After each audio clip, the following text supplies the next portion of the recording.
last time Mara believed in love, it arrived like a storm. Loud, convincing, impossible to ignore. He didn't ask for her whole heart at first, just pieces. A late night call here, a thinking about you text there, a hand reaching for hers when it was convenient, pulling away when it wasn't. He made her feel chosen in moments and invisible in between them.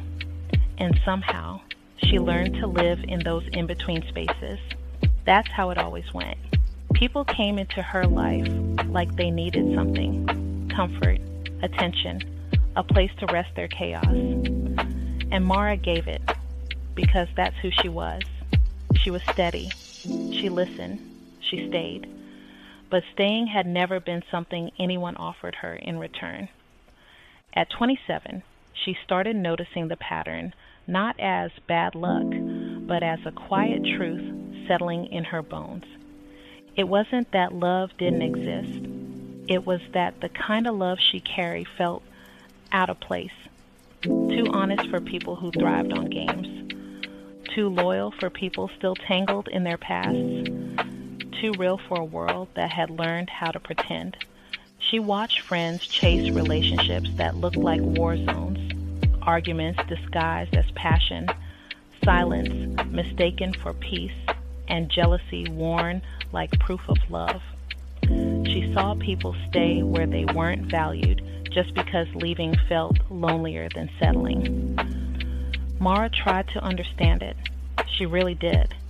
But the more she looked, the more it felt like everyone was either running from something, holding on to someone, or too consumed with themselves to truly see another person. And then there were the ones like him, the ones who didn't want you, but didn't want anyone else to have you either. He came back just enough to keep her from fully letting go. A message after weeks of silence, a soft apology that never changed anything, you mean a lot to me, that never turned into, I choose you.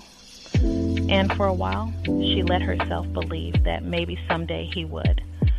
But someday is a dangerous place to live. It slowly eats the present. One night, sitting alone in her apartment, the quiet felt different. Not heavy, not empty, just honest.